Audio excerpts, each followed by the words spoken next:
नसीराबाद थाने में हम इस टाइम मौजूद हैं। एक सानेहा हुआ है, खामत ने अपनी बीवी को कत्ल कर दिया है। जब मैंने बाहर आके देखा तो उस टाइम उसकी डेथ हो चुकी थी। कैसे, किस हालत में थी? उसके गले में नाला बंधा हुआ था जी, और वो नीचे दरवाजे के साथ बैठी हुई थी नीचे उसी तरह। डेड बॉडी पोस्टमार्टम के लिए भिजवा दी, पोस्टमार्टम करवाया, पोस्टमार्टम में रिपोर्ट मौसूल हुई तो रिपोर्ट में वो कत्ल है। उर्दू पॉइंट की वीडियोस देखने के लिए हमारा चैनल सब्सक्राइब कीजिए और बेल के आइकन पर क्लिक कीजिए ताकि आप हमारी तमाम आने वाली वीडियो से बाखबर रह सकें। अस्सलामुअलैकुम नाजरीन, उर्दू पॉइंट्स के साथ मैं हूं आपकी मेज़बान तहमीना शेख। नाज़रीन, नसीराबाद थाने में हम इस टाइम मौजूद हैं। एक सानेहा हुआ है, खामत ने अपनी बीवी को कत्ल कर दिया है। पोस्टमार्टम रिपोर्ट के मुताबिक उसकी बीवी यानी आसिया मकतूला को कत्ल किया गया है, जबकि उसके खामत जिसका नाम इमरान है, उसका ये कहना है कि मेरी बीवी ने फंदा लेकर खुद ही खुदकुशी कर ली है। पोस्टमार्टम की जब हम बात करते हैं तो पोस्टमार्टम रिपोर्ट के मुताबिक बीवी को कत्ल किया गया है। अब दो चार चीज़ें ऐसी हैं इस कहानी में जिन्होंने इस केस को एक नया रुख दिया है, एक नया मोड़ दिया है। वो ये है कि जिस औजार बंद से फंदा दिया गया है उसको फूल गिरा लगी हुई थी, जो कि हम अपने तस्मों को लगाते हैं, लेसेस को लगाते हैं, जिससे इंसान लटक नहीं सकता।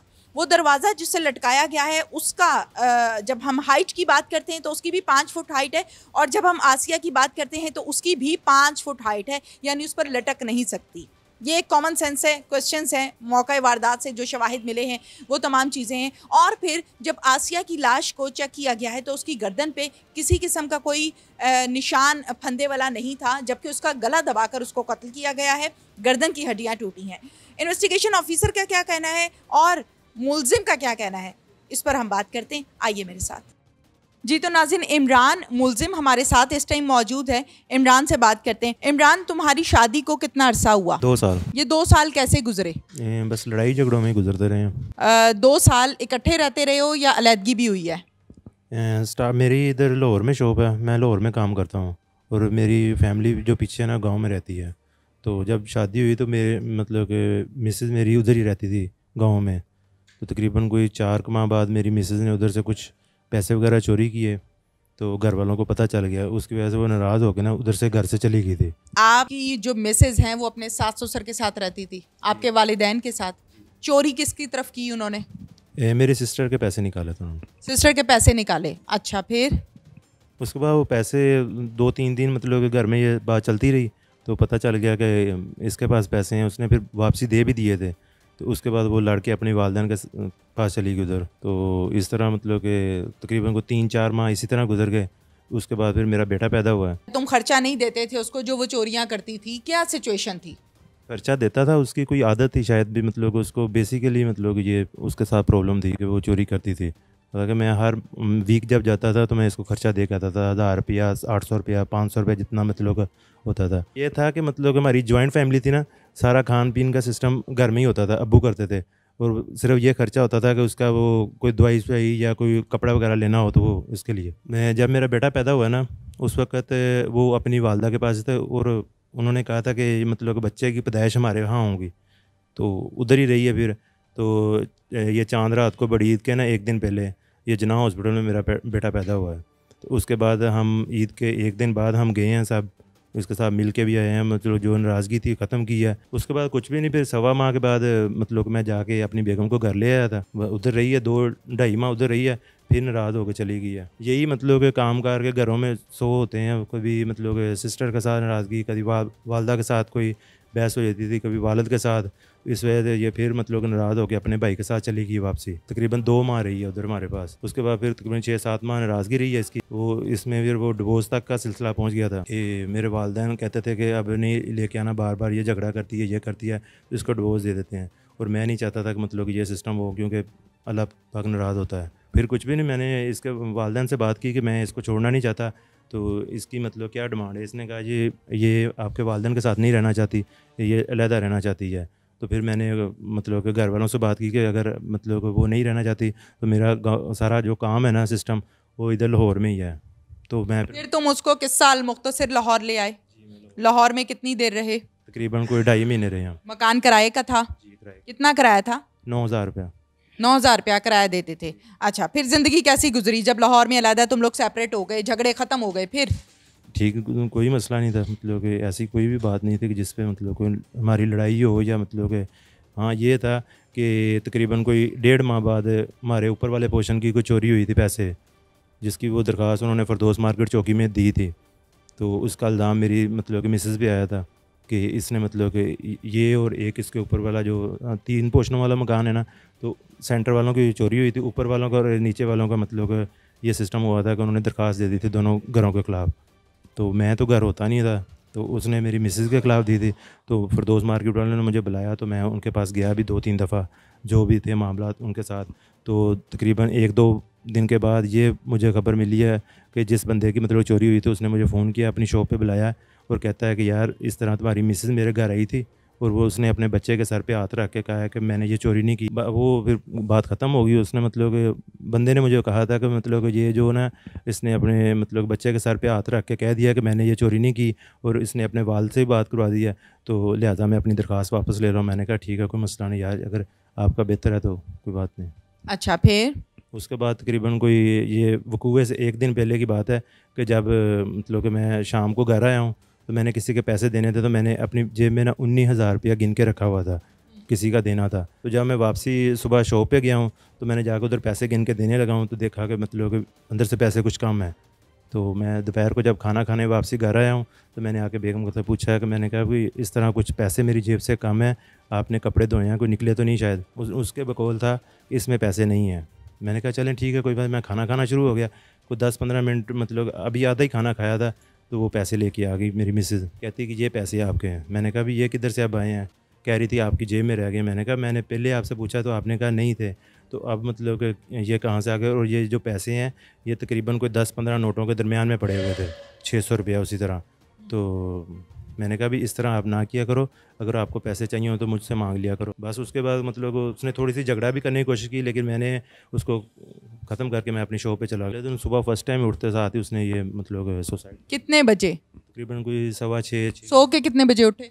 बेसिकली यही टाइम होता है हमारा उठने का, क्योंकि मैंने 7:30 पौने 8 बजे शॉप पे जाना होता है। तकरीबन मैं कोई उठा हूँ कोई इस वकूए के 10-15 मिनट बाद। हुआ कितने बजे हुआ है? 6:15 या 20 का टाइम हो। तुम्हें कैसे पता?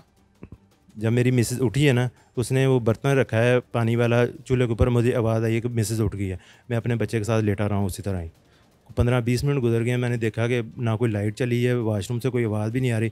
जब मैंने बाहर आके देखा तो उस टाइम उसकी डेथ हो चुकी थी। डेथ हो चुकी थी? कैसे, किस हालत में थी? उसके गले में नाला बंधा हुआ था जी, और वो नीचे दरवाजे के साथ बैठी हुई थी नीचे उसी तरह। बैठी हुई थी? कौन सा दरवाज़ा था? कमरे का था, वॉशरूम का था? वॉशरूम का। कितने फुट का दरवाज़ा है? तकरीबन होगा कोई 6 फुट होगा, 5.5 या 6 फुट का। बीवी का कितना कद है? 5 फुट तो होगा तकरीबन। 5 फुट के दरवाजे के साथ 5 फुट की औरत लटक नहीं सकती? मैं भी यही कह रहा हूँ कि नहीं लटक सकती, लेकिन उसने किया इस तरह।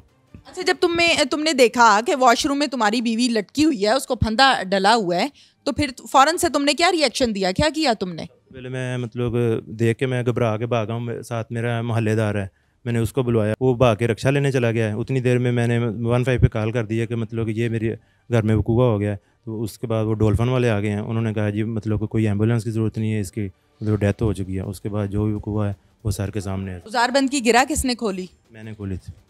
टाइट थी, लूज थी? वो नाला गिरा थी, खींचने से दस्ती खुल गई थी उससे। तो नाला गिरा से बंदा लटक ही नहीं सकता, उससे वो कैसे 5 फुट की औरत लटक गई? इसका नहीं मुझे। अच्छा, फिर तुमने गिरा खोली, फिर उसके बाद? उसके बाद आपको बता दिया कि पुलिस आ गई थी, बस सारा वो उनके हैंड ओवर मुझे साइड पे कर दिया गया था। उसके बाद जो भी किया है पुलिस ने किया है सारा। तुमने उसको फंदा दिया? नहीं दिया। फिर किसने दिया? उसने खुद सुसाइड की है। किस बात? कोई भी वजह नहीं थी, वो ज़हनी अपसेट थी। मैंने कभी उसको टॉर्चर ही नहीं किया, कभी कोई उसके साथ लड़ाई झगड़ा किया ही नहीं। मेरा मतलब अलहदा ही सेपरेट ही होता था सारा सिस्टम। जब मैं घर जाता था तकरीबन हमारी इतनी ज़्यादा 4 माह पहले रही है, स्टार्ट में 2 माह उसके अंदर रही है और 2 माह ये रही है। मुझे उसको मारने का क्या मतलब कि मैं एक पढ़ा लिखा बनता हूँ, अगर मैं उसको मारूंगा तो मुझे नहीं पता कि कितना पढ़े हुए हो? मैंने आईकॉम किया हुआ है। तुम लोगों की कहीं दुश्मनी थी? नहीं, आज तक नहीं हुई। तुम्हारे माँ बाप, फैमिली मेंबर्स, बहन भाई, उनमें से किसी ने किया? नहीं, वो कभी इधर आए ही नहीं हमारे घर में, पता ही नहीं था हम रहते किधर। तो फिर अब क्या कहोगे? कुछ भी नहीं, जो भी है सर के पास है, जो होगा अल्लाह बेहतर करेगा। नाज़रीन, इमरान के तमाम जो बयानात हैं वो यकीनन आप लोगों के सामने है। इस केस के इन्वेस्टिगेशन ऑफिसर शहादत साहब हमारे साथ मौजूद हैं। शहादत साहब से बात करेंगे कि उनका इस हवाले से क्या कहना। जी, जब ये वक़ूआ की इत्तला हमें मिली है, हम मौके पे पहुँचे हैं तो देखा है कि डेड बॉडी पड़ी फ़र्श पे, आसिया बीबी मकतूला की। उसके पास वो औज़ार बंद पड़ा हुआ है। यासीन जो गवाह है उसका मामू था, वो मौजूद है। तो उससे हमने दरियाफ़्त किया तो उसने कहा जी इमरान जो इसका खामद है वो इसकी और लड़ाई झगड़ा रहता था। तो आसिया बीबी के वालिद ने मुझे कहा कि वो उनकी आपस में लड़ाई हुई, तुम जाके उनको समझा बुझाओ। तो मैं इसलिए आया था। तो जब मैंने देखा तो इमरान ने अंदर इसको लटाया हुआ था और गला दबा रहा था, दरवाज़ा बंद था। मैंने जाली से देखा तो वो दबा रहा था। तो मैंने दरवाज़ा खटकाया लेकिन उसने खोला। जब मैंने उसका काम तमाम कर दिया तो उसने एकदम दरवाज़ा खोला और धक्का मार के मुझे वो निकल गया, भाग गया। इमरान जाते हुए 15 पे कॉल कर दी। अच्छा, हमने ये अपनी बीवी का गला दबा रहा था, मार रहा था उसे, ये किसका कहना है? गला दबा रहा था। अच्छा, जब इसने उसका काम तमाम कर दिया तो उसने एकदम से दरवाज़ा खोला और मुझे धक्का देकर वो भाग गया। अच्छा, फिर हमने PFSA की टीम मंगवाई, उसने वो सैंपल पेपर लिए, वो सील किए, हमारे हवाले किए। हमने डेड बॉडी पोस्टमार्टम के लिए भिजवा दी, पोस्टमार्टम करवाया। पोस्टमार्टम रिपोर्ट मौसूल हुई तो रिपोर्ट में वो कत्ल है, फांसी नहीं है। पोस्टमार्टम के मुताबिक आसिया को कत्ल किया गया है। ठीक है, कत्ल किए गए। तो फिर हमने इमरान को पकड़ने की कोशिश की। इमरान को जब पकड़ा तो इसने बताया जी कि उसने ख़ुदकशी की है, वाशरूम के दरवाज़े के साथ लटक के ख़ुदकशी की है। जबकि 5-5.25 फुट का दरवाज़ा है, 5 फुट उसका, 4.25 फुट आसिया का कद है। कोई ज़हन तस्लीम नहीं करता कि यहाँ से कोई लटक के कोई फांसी लेके उसकी मौत वाक़या हो सकती है। ख़ुदकशी नहीं है, कत्ल है, गला दबा के उसको कत्ल किया गया है। तो दीदा दनिस्ता तौर पे तो अब पकड़ा है, गिरफ़्तार है, तफ्तीश कर रहे हैं, तफ्तीश जारी है। जी, मांस वो फंदे के निशान के कोई निशान नहीं था, गर्दन पे, किसी हाथ पे, किसी पाँव पे कोई निशान नहीं था। ये हड्डियाँ और पीछे से ये टूटी हुई है। हड्डियाँ टूटी हुई हैं यानी दबाया है ना जब गले को? हड्डियाँ टूटी हुई हैं दोनों साइडों से और पीछे से, मुताबिक पोस्टमार्टम रिपोर्ट। जी, मतलब पोस्टमार्टम में उसको कत्ल किया गया है, उसका गला दबाया गया, वो लटक के नहीं उसकी मौत वाक़ई हुई।